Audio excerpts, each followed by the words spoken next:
Bom dia, como vão vocês? Eu andei sumida por um tempo, né? Estou na disposição do Senhor e por esse longo período eu tinha recebido orientação do Senhor de me aquietar, de me calar, de estar num lugar secreto, só com Ele, numa caverna, né? Não sei. Por um tempo eu estive na caverna de Adulão, por outro tempo eu estive na caverna como Elias, né? Senhor, eu quero morrer. Mas, enfim, eu estava com o Senhor nas minhas cavernas. E durante esse tempo muita coisa o Senhor ministrou em meu coração. E hoje o Senhor me deu uma palavra e Ele me autorizou a compartilhar essa palavra com vocês. E eu quero ser fiel ao que o Senhor me instruiu. Eu estava aqui no meu secreto lendo 1 Samuel, capítulo 21, fala de uma história muito interessante, né? O título tá assim, A Fome em Israel. É engraçado que, vou dar um pano de fundo aqui para vocês entenderem. Existia um povo chamado Gibeonitas. Os gibeonitas enganaram Josué. Falaram para Josué que eles vinham de uma terra muito distante, e porque eles sabiam que o Senhor mandou destruir todo mundo que tivesse ali por perto, era para destruir, quando Josué se apossou daquela terra. Os gibeonitas, muito espertos, né, fizeram um plano de enganar Josué, que era o líder do povo, e pedir para eles assim: olha, não nos destrua, nós viemos de uma terra distante, não somos daqui, então você não precisa destruir a gente. E Josué caiu na armadilha. Josué caiu na armadilha e os gibeonitas fez ali uma aliança, né? E Josué deu sua palavra que ele e os líderes do povo iriam honrar essa aliança. Só que aí o tempo passa, vem Saul. E Saul, por um zelo inconsequente, mata muita gente dos gibeonitas. Passa o tempo de Saul, vem o tempo de Davi. E Davi herda uma quebra de aliança. Davi herda uma quebra de palavra. A palavra que um homem de Deus tinha sustentado ali, Saul quebrou e Davi herdou. E é nesse contexto aqui que o 2 Samuel 21 traz pra gente. Que aí começou a ter fome. Eu não vou ler com vocês, que o texto é extenso, mas estou dando aqui um plano de fundo para que vocês entendam do que eu estou falando. Começou a vir fome sobre Israel, né? Veio um tempo de fome e nada que se fazia tirava de sobre Israel aquela condição de miséria. Então, buscou-se o Senhor e veio a resposta. E o Senhor disse, olha, é por conta dos gibeonitas. No versículo 1 tá ali, ó. E houve, nos dias de Davi, uma fome de 3 anos consecutivos. E Davi consultou o Senhor, que lhe disse, é por causa de Saul e da sua casa sanguinária, porque matou gibeonitas. Deus falou, olha, Davi, Josué tinha dado uma palavra para os gibeonitas. Saul ignorou essa aliança, quebrou essa aliança, matou os gibeonitas. Marlene, mas o Senhor sabe que os gibeonitas foram trapaceiros, eles enganaram Josué. Deus honra alianças. Por isso, muito cuidado onde você se mete, porque o Senhor vai querer que você honra a tua palavra. Se você sendo filho de Deus, você tem que ser igual a Deus. Você sendo filho de Deus, você tem que ter os padrões de Deus na sua vida. Então, se você honrar uma aliança trapaceira como essa, você deu a sua palavra, você vai ter que honrar. E aí veio aquela fome sobre Israel e Davi ali, né, tentando ver o que fazia. E o Senhor disse então, foi essa quebra de aliança, Davi. Foi essa quebra de aliança que gerou sobre Israel essa fome, essa miséria, essa maldição. Por zelo inconsequente de Saul. Saul sabia do acordo. Saul sabia que existia uma aliança entre aquele povo. Mas a gente vê no comportamento de Saul, e talvez a gente fale em outro vídeo sobre isso, Saul ele tem um zelo excessivo com coisas que Deus não pediu para ser feito. Saul tentando passar na frente de coisas como se ele quisesse mostrar que ele era mais justo do que Deus. Então, por zelo inconsequente de Saul, os descendentes vão pagar com a vida. A esposa vai ter que ver seus filhos sendo mortos por zelo inconsequente. Muitas vezes por atitude sua, atitudes impensadas. Talvez por zelo inconsequente seu. Eu me dou para a obra do Senhor, 24 horas por dia sou do Senhor. É inconsequência. Você tem uma casa, você tem filhos, você tem esposa, você tem mãe, você tem pai. Você não pode ignorar tudo isso dizendo que é por zelo a casa do Senhor. É zelo inconsequente. Seja ponderado, seja equilibrado nas suas atitudes, nas suas escolhas, porque as consequências virão. Por vezes, vamos colher coisas que nós não semeamos. Agora tá diante, Davi vai diante dos gibeonitas e fala assim, olha, me diga o que eu posso fazer por vocês. Né? Saul quebrou uma aliança, Saul ignorou um acordo e nós queremos consertar isso. O que a gente pode fazer para que as coisas sejam consertadas entre nós? Para que a fome se retire de Israel? E aí os gibeonitas pedem, nós queremos 7 descendentes de Saul, para que possamos exterminá-los. É como se eles dissessem, queremos vingar o que Saul fez com a gente. E de forma justa, tem que ser sobre a casa dele. Porque o que você faz, querido, o que você semeou, a colheita virá. Por vezes vamos colher coisas que não semeamos, mas herança é colheita que eu não semeei. Herança, vou repetir para você guardar. Herança é colheita que eu não semeei. Assim como se os meus pais construíam um patrimônio, quando eles vêm a morrer, eu herdo esse patrimônio, eu herdo essa vida boa, eu herdo tudo de bom que pode vir numa herança, o oposto também é verdadeiro. Se os meus pais foram inconsequentes, se os meus pais desonraram a Deus, a herança virá. E a herança vai vir sempre sobre aquela casa, porque a herança pertence à família.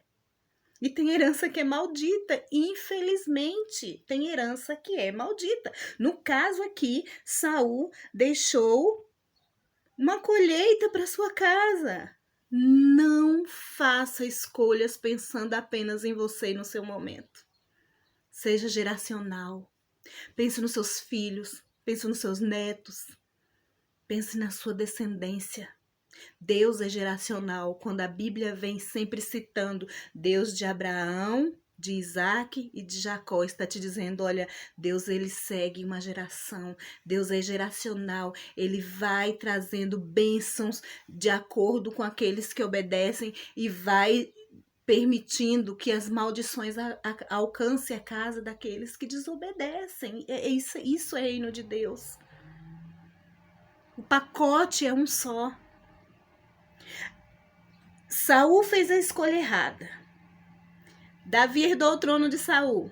Davi herdou essa quebra de aliança. Vem fome 3 anos sobre o reinado de Davi. Eu creio que Davi pensava assim, Senhor, eu estou fazendo tudo tão certo, tô me esforçando. O que tem de errado aqui, Deus? Tem uma fome aqui, tem uma miséria aqui que não era para estar. Da forma que nós temos nos dedicado ao Senhor, não era para estar desse jeito a casa de Israel. O que está acontecendo aqui, Senhor? Então Davi herdou uma quebra de aliança, que veio, a consequência dessa quebra de aliança foi um tempo de fome. Os netos e filhos de Saul herdaram morte. Olha que pesado. Eu falei que herança, cadê? Herança é colheita que eu não semeei. Davi não semeou aquela fome. Davi não semeou aquela quebra de aliança, mas ele herdou o trono. Os filhos de Saul não quebrou aliança com ninguém. Os netos de Saul não quebrou aliança com ninguém, mas herdou a morte. Por conta das escolhas do pai, das escolhas do avô, herdou a morte. De novo eu volto a dizer, pense bem nas suas escolhas. Pense bem nas suas decisões. Pense bem nos caminhos que você tem trilhado. Porque seus filhos, seus netos, seus descendentes vão colher uma semeadura que é sua. É sua. Você vai estar semeando hoje para que um dia seus filhos, seus netos, seus bisnetos, seus trisnetos colham o que eles vão colher. Que colheita virá a partir de você. Os netos de Saul e os filhos de Saul herdaram a morte. Mas olha que interessante, por isso que eu digo que herança é colheita que eu não semeei. Um neto de Saul foi poupado por causa da semeadura do seu pai. Mefibosete era filho de Jonatas. Jonatas era amigo íntimo de Davi. E Jonatas fez uma aliança com Davi. Davi, quando você herdar o trono, não te esquece dos meus descendentes. Davi, quando o Senhor te entregar a casa de Israel, não te esqueças de cuidar dos meus descendentes. E houve ali uma aliança entre Davi e Jonatas. E nesse momento que era para ser entregue, os descendentes de Saul, Mefibosete, tinha o Isbosete, que era filho de Saul, e tinha o Mefibosete, que era neto de Saul, filho de Jonatas. Mefibosete foi poupado. Herança. Colheita que ele não semeou. Mas Jonatas semeou. Jonatas protegeu Davi, guardou Davi, amou Davi, sustentou Davi, ensinou muita coisa a Davi. Jonatas era o príncipe. Jonatas era o sucessor legal de Saul. Porém, Jonatas era sensato. E percebendo que Deus havia rejeitado o seu pai. Percebendo que Deus tinha rejeitado o seu pai, Jonatas, então, faz uma aliança com Davi. E quem vai colher essa aliança é Mefibosete. Olha aqui. Assim como os filhos e netos de Saul herdaram a morte, Rispa, que era concubina de Saul, né? Ou seja, era mulher de Saul, herdou luto, vergonha, desprezo, humilhação. Mefibosete herdou livramento por conta de uma escolha do seu pai. A escolha, o zelo inconsequente de Saul trouxe toda uma desgraça sobre a descendência dele. Mas a escolha sensata de Jonatas trouxe um livramento sobre a casa dele, sobre o descendente dele. E Mefibosete, diz aqui o texto que Mefibosete foi poupado por conta da aliança que Davi tinha com Jonatas. Leia 2 Samuel 21, para você acompanhar o texto, o fundamento aqui da história que eu tô te contando. A colheita virá para sua casa. Mesmo que você não esteja lá para usufruir ou para padecer, ela virá. Que tipo de colheita você está trazendo sobre a sua casa? Que tipo de escolhas você tem hoje para que a sua casa possa um dia... que tipo de semeadura você tem escolhido hoje para que a sua casa tenha um tipo de colheita?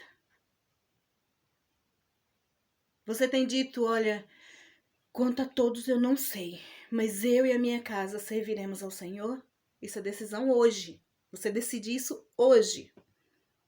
Você decide como será o futuro dos seus filhos quando eles ainda é pequeno. Não adianta você querer na adolescência. Não adianta você querer na adolescência trazer seus filhos para a igreja se quando criança, se até os 7 anos de idade, quando a criança está em processo de formação, quando todas as informações são geradas, impressas, colocadas neles. Se você não fez até ali, não adianta na adolescência você querer arrastar teu filho para a igreja. Por graça e misericórdia você pode até conseguir. Mas é muito mais fácil você alcançar graça e misericórdia quando você semeia na infância. Enquanto eu semeio aqui, eu estou gerando um futuro, uma futura colheita para os meus filhos que talvez eu não esteja aqui para usufruir com eles. Quisera o Senhor que eu esteja, mas se eu não estiver, eu preciso ter certeza de que os meus filhos, os meus netos, os meus trisnetos vão herdar uma colheita bendita, uma colheita maravilhosa.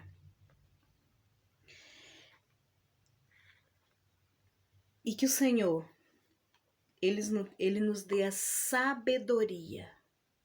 Eu oro para que você faça as escolhas certas hoje, para que amanhã a tua casa seja respaldada.